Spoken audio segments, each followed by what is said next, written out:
Hello and welcome to today's episode of Dream Business, Dream Life. Today I'm joined by Charlotte Mather. Charlotte is a master of the mind. After helping thousands of clients in a hypno coaching business, she felt passionate about expanding the ripple effect, so she set up her academy. Her academy enables her to teach others the art of hypnotherapy and therefore increases the impact she can have on people's lives. Hypnotherapy is the thing that totally changed Charlotte's life, and I cannot wait to explore why. She is an amazing human. I'm delighted to welcome her to today's show. Hello, Charlotte. Great to have you here. Hi, Emma. Thanks for having me. I'm excited to be here. My absolute pleasure. Right, Charlotte, take us back a little bit and tell us about your life pre hypnotherapy. So life pre-hypnotherapy was pretty miserable. It probably didn't look like it from the outside. So I was very successful in my corporate career.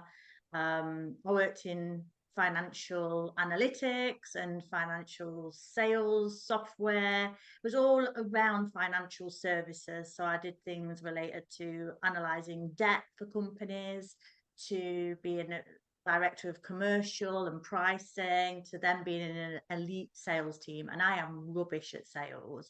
I'm the first to admit that. And it was just a miserable existence, really. I'd worked up to a six-figure salary thinking if I can just hit the next benchmark, I'll be happy. I set myself very, very stretching targets. It was like I want to be on 40 grand by the time I'm 30. I want to be on 50 grand by the time I'm 40. And I'd exceeded all of those, and I was on 100 grand at the point where I actually left. And it was never enough. It was never satisfying enough. I was working really hard. I was hiding the fact that I had ADHD, not only from my employers, but from myself. I didn't know at that point. That had a massive impact on my ability to do my job, or the sense of capability I felt. I knew there was something quote wrong with me in not being able to do some of the things I was asked to do, which were very simple things, and yet I could do these very complex tasks really easily.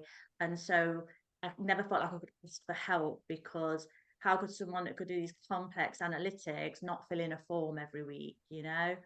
So I was struggling kind of with that, as well as the fact that it was just a miserable existence, totally unfulfilled. Yeah, and I think we hear that story so much, don't we? In different, different ways, different angles on the story. People looking successful, externally, people sitting there and thinking, she's got her stuff together, she's got it right, she's earning good money, she must have a great life. Yet what's going on inside is quite often something completely different, isn't it? What was your fear, Charlotte, in terms of I suppose opening up about, you feeling different? The ADHD, I assume, was the thing that was making you perhaps feel different to, to perhaps some of the other people, as you say, some of these simpler tasks that you found difficult to do. What was the fear? What was stopping you from doing that? Was it self-fear, or was it fear of what other people would think? I think it was a bit of both. It was kind of, I didn't feel like I wanted to admit that I was struggling with things. I'm, I became an overachiever at a really young age to hide the fact that I felt incapable at simple tasks. So I began to overachieve and people please, which is a common kind of thing that you see with neurodivergent people. We mask in such a way that we kind of overcompensate in areas. So I didn't want to admit it to myself. And also, I felt like I'd maybe be put down or pushed aside, or it wouldn't be taken seriously, because like I say, I could do these very complex things, like really complex tasks, and then I couldn't bring myself to fill in a form every Friday afternoon. And I did actually raise it with my boss once, who was lovely, by the way. This was at the end of my career. I had the best boss in the world. And I raised it with her, and she said, "It just needs to be done, Charlotte." And I was like, "I can't do it because it's pointless. I know nobody looks at it. I've been told nobody looks at it. It takes me 4 hours every Friday, and I can't do it. I just can't do it." And she was like, "It just needs to be done. You paid enough money to fill in a form."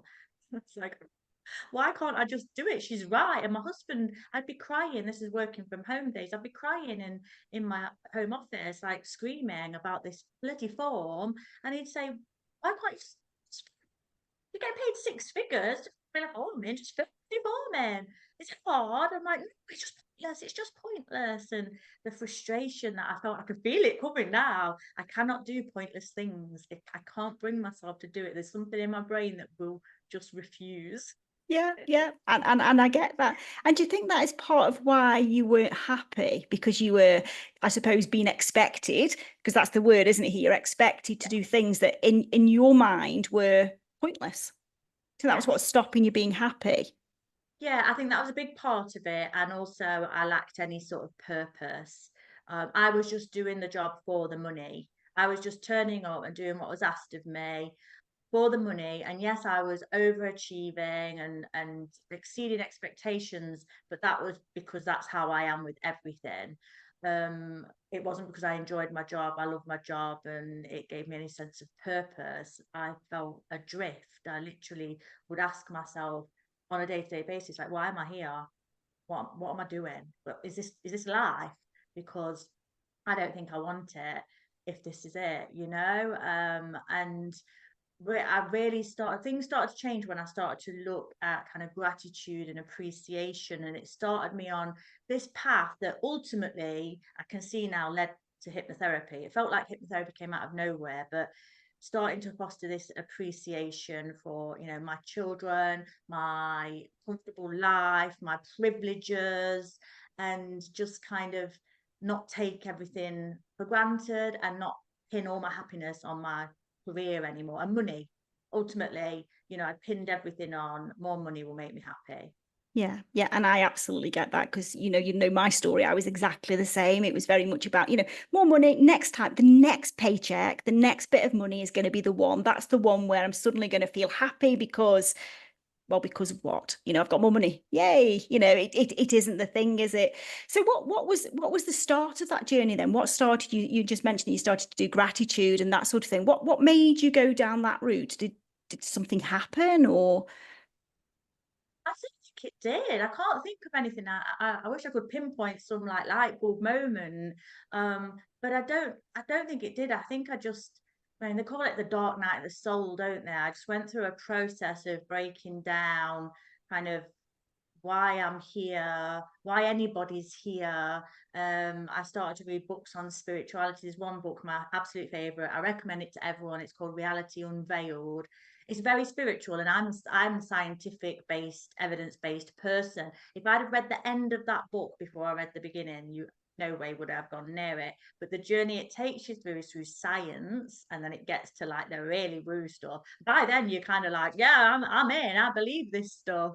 And so I started to kind of think about life as a bigger picture rather than just me like a worker and going to work, earning money, living day to day. I started to kind of see the bigger picture of it. And I went to a Tony Robbins event, Unleash the Power, done with the fire walk. That was great. 4 days, really immersed in that kind of environment, lots of great speakers. And I think that was a big turning point for me when I walked out there realizing there's a purpose for me. I need to find it. And I started that the task of searching for it, hit quite a few dead ends on the way. Yeah, it's a fair old job, isn't it? Finding this purpose, this reason. We all think that it's just going to like land on a doorstep and say, ta-da, that is it. That is the reason you're here. Go and do this thing. But it's quite a process, isn't it? And I personally found it such an emotional roller coaster to actually take myself from just existing. And I think that's what life is like, isn't it? When you're living this, I think it's a fake life, isn't it? Living this happiness that doesn't exist. So for me, it was a real roller coaster. I don't know if you felt the same, to actually really allow yourself to unpick who you really are, what you really want to do, and how you want to go about it. And yeah, quite an emotional roller coaster. So, how did you come into hypnotherapy? Where did the hypnotherapy come into this? So I mentioned a few dead ends. I knew that I wanted ultimately through this kind of self-development process, I wanted to work for myself. I thought I've got all the skills required, I've got the drive. I would be brilliant. I would be brilliant at running my own business. Not having anyone bossing me about, just like getting on with it. So I tried a few things. I did MLM, I did e-commerce, I did tattooing eyebrows on. Didn't really get very far with them because my heart wasn't in it. Again, I was just kind of searching for, what's high profit margins, and doing all the finances around it, like what's my investment to train and start up, and then what are the profit margins, and didn't really look at the marketing side, the sales, the alignment, the being in love with the thing.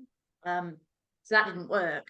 And then I was at a mind, body, and spirit show. I was just looking for some crystals. I think I'd got into Reiki at that point, which I still kind of laugh about because I remember thinking, well, I'm just waving my hands on people. What's this gonna do? And then I'm looking for crystals, and someone was giving a talk on hypnotherapy, and obviously I'd heard of it. I'd never experienced it. I believed that it was a thing, you know, um, but never really thought about it anymore. And the chap gave a case study of someone that he'd helped, and it just resonated so much that like one person would help another person with a life-changing thing. Basically, someone walked in their office with crutches and walked out being able to walk, and I was like, I could be like Jesus Christ. Like, is there any more purpose than being like Jesus Christ? I had a real God complex. I was like, that's what I'm going to do. People are going to walk on water. But no, joking aside, it seemed like magic, but there was a science behind it. Going back to the Yeah. science, there's an evidence base behind it. It's not magic.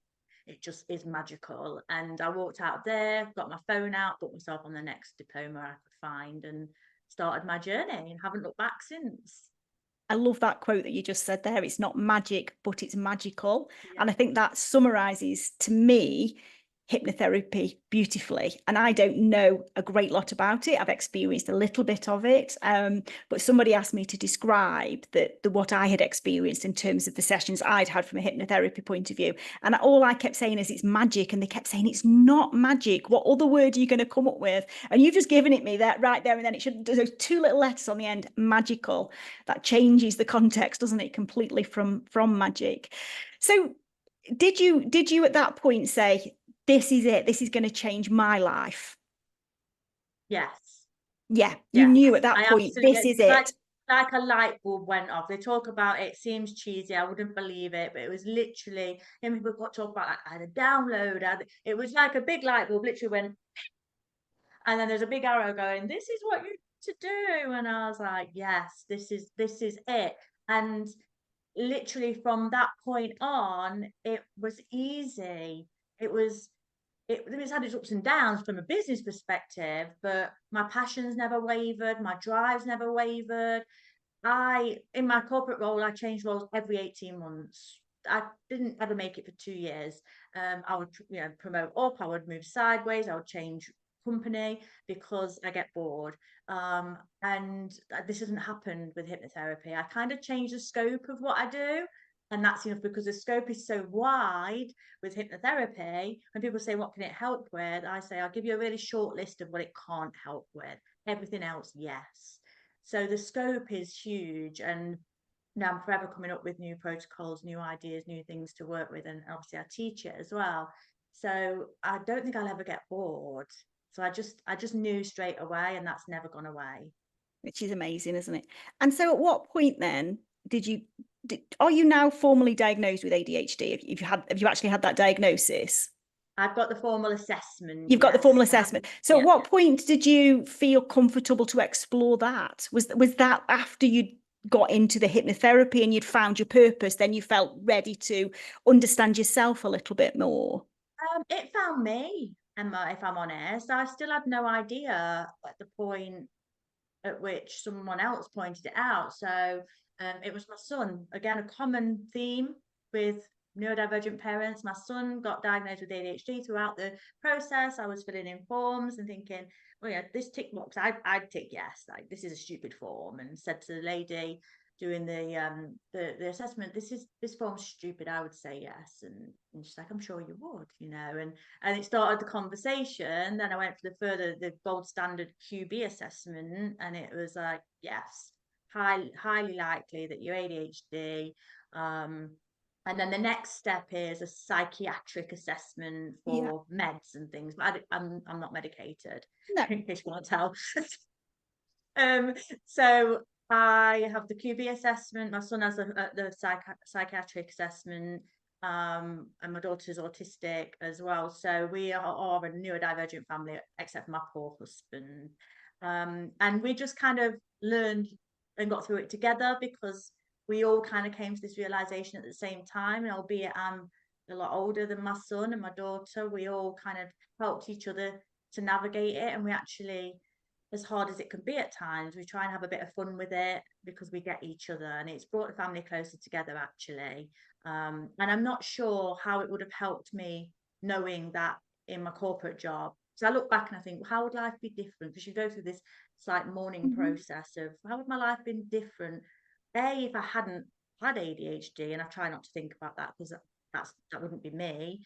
But B, if they'd found out sooner. And actually, I'm I'm who I am because of my challenges, as we all are. So I think I'd be a very different person if I hadn't had those struggles and frustrations with that Friday afternoon form. I The think I'd have form, less the dreaded tenacity. form.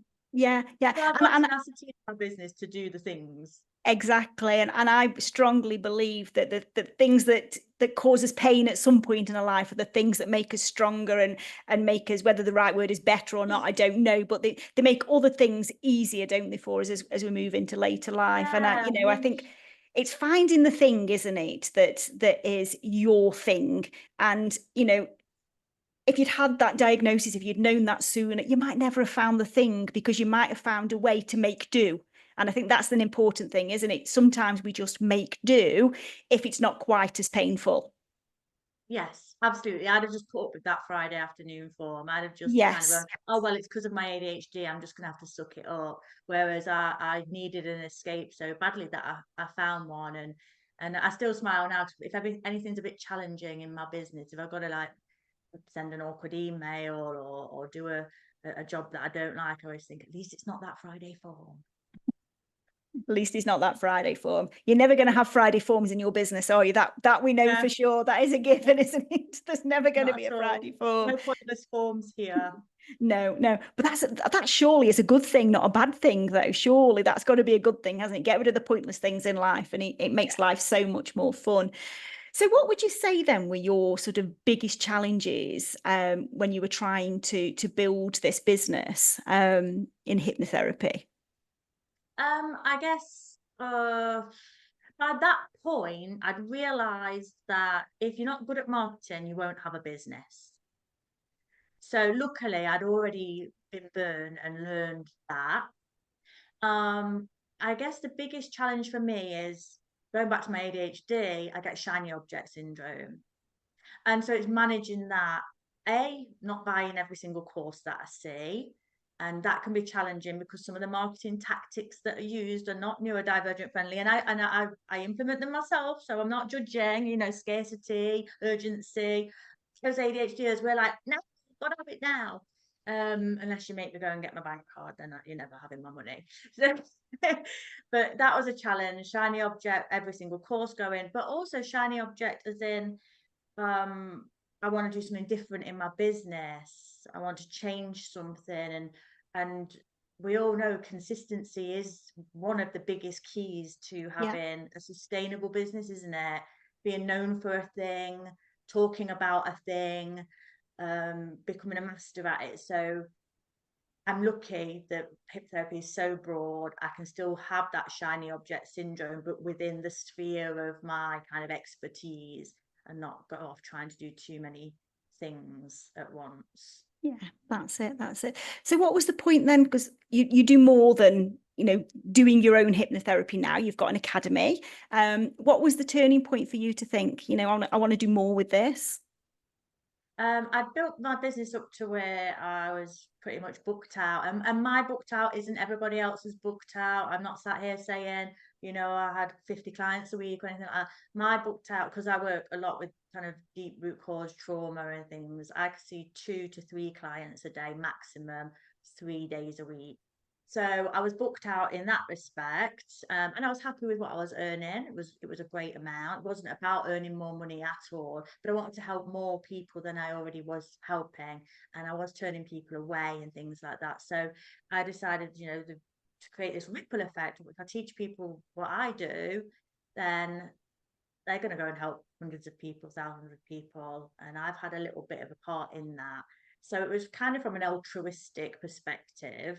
And I love teaching. I'm a natural teacher. All my corporate roles, I would find myself teaching others something that I'd learned, something that I knew, standing up, presenting in front of people, sharing knowledge. That comes naturally to me. So it was a perfect fit.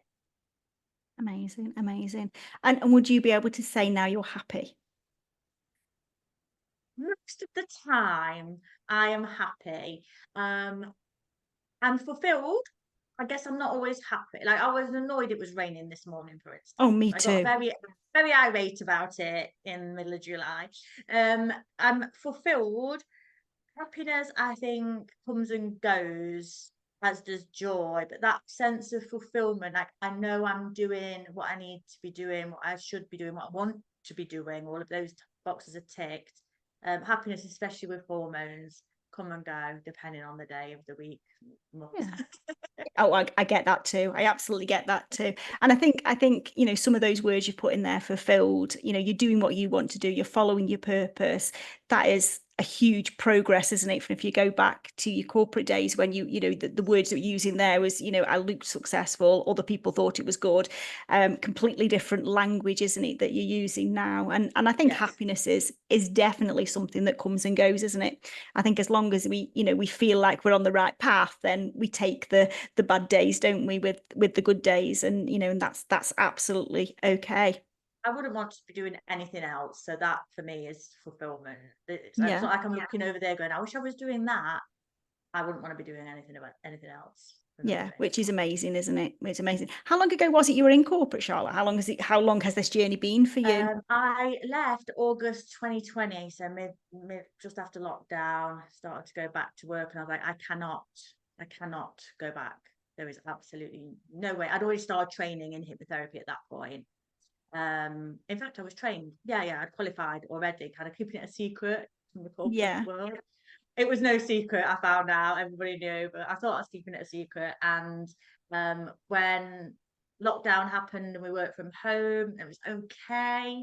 But then when we were told to start to go back, I was like, I can't do it. I need to make the shift. And I also had this sense that I could continue treating my hypnotherapy as a hobby and clinging to this corporate golden handcuffs, or I could make the decision and jump, and I did, and never regretted it.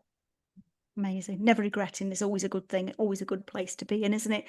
So thinking about hypnotherapy, is hypnotherapy for everybody, or is there some people that hypnotherapy perhaps isn't for? Absolutely. Yeah, absolutely. So people say, oh, can anyone be hypnotized? And I would say anyone can go into hypnosis, and you already do. If you sleep, you already go through a hypnotic trance state. And that's all it is. It's an altered state of awareness. As you fall asleep, as you wake up, you go through that. When you're daydreaming in the car and you can't remember going through the lights, you're in hypnosis. When you're watching TV, reading books, those sorts of states, meditation. But not everyone will allow themselves to be facilitated into hypnosis by someone else. There will be resistance there. And they reckon, obviously I like statistics, but it's always a very small kind of number in the study. They reckon about 10 to 20% of people are resistors at the bottom end. 10 to 20 at the top are highly suggestible and would basically go into trance at a click. And I know those people. I'm friends You with can some of click them those. and have a bit of fun. Yeah, yeah. And then most of us are in the middle. So yeah, and it depends on the type of hypnosis as well, because I do a lot of regression to root cause, going back in memories, trauma, and then you've got the nice kind of visualizing a beautiful kind of waterfall that's going to heal you. They're very, very different, and not all hypnotherapy kind of types will suit all types of people. So I would say to anyone, if they've tried hypnotherapy and it hasn't worked, don't not all hypnotherapy is the same, and not all hypnotherapists are the same. either you weren't ready, you were resisting, or it wasn't the right type for you. And I also work with a lot of neurodivergent people. They need a very different type of induction to go into hypnosis, especially ADHD, because we're hyper aware. And Yeah, yeah. So I guess that it's that if we're people that aren't going into hypnosis, it's because we're not allowing it to happen. We're blocking it. So it's just us really that are stopping it from happening. yeah, and I always say when Yeah, my clients say, "Thank you, oh, you're amazing, you're amazing," I'm like, "No, it's all you. It's all you." And one thing I say to my students, because they get worried about when it doesn't work, if the client will blame them, I'm like, you can't take credit when they've succeeded, and you don't take the blame when they haven't. Like, you empower the client, it's on them. I would never take credit for someone else's success. I'm not going to take the blame if it doesn't help either. In the same way as I've been to every practitioner imaginable about my back, and if chiropractic doesn't work, I've not blamed the chiropractor. I've just said that's not the thing for me. yeah. So hypnotherapy is the same. It's not the thing for everybody, but it's definitely worth a go. Amazing, amazing. So, what I like to do at the end of every episode is ask my guests to share with us a top tip that's going to help our listeners with their growth. So, what's your top tip? Oh, gosh, on the spot. I thought about this at the start, and then I've spoke and I've forgotten about it. So I guess my top tip would be that from a hypnotherapy perspective, and it's all based on the power of suggestion, no one will ever suggest anything to you as much as you suggest to yourself. So, we're told to focus on thoughts and what we're saying in a inner critic and things like that. But being able to change those thoughts can change so much. And people will turn to therapies and healings and things. But actually, if we can start to reframe and speak to ourselves differently, and there's a common phrase, isn't there, attributed to Henry Ford, I think. If you believe you can, and you believe you can't, you're right. So if you're saying, "I can't do this, can't do this, I can't do this," that's an auto suggestion. That is hypnotic language to your subconscious. Whereas if you believe that you can and you say that you can, then that's going to encourage your subconscious to create that belief and that pathway. Love that, love that. And just give us the name of that book one more time. I know you've given it earlier, but just in case people get to the end and say, "What was that book?" and they don't have to rewind then. It's Reality Unveiled. Reality Unveiled. So, Fabulous. So finally, if any of the listeners want to come and learn more about you, what you do, where's the best place for them to connect with you? I'm always hanging out on Facebook. That's where I tend to hang out. I show up on Instagram and things begrudgingly, but Facebook, Charlotte Mather, it's charlotte.mather.35. I wish that was my age, but it's not. We'll pretend Me that too. it is. We'll pretend that it is. Or my website is learn-hypnotherapy.com if anybody's thinking about training in hypnotherapy. I'm always happy to chat as well. Fabulous. Thank you so much. And all of that will be shared on the show notes anyway. So thank you so, so much for joining me today. It's been great chatting to you and listening to your story. And thank you to everybody else for listening. We will see you next time.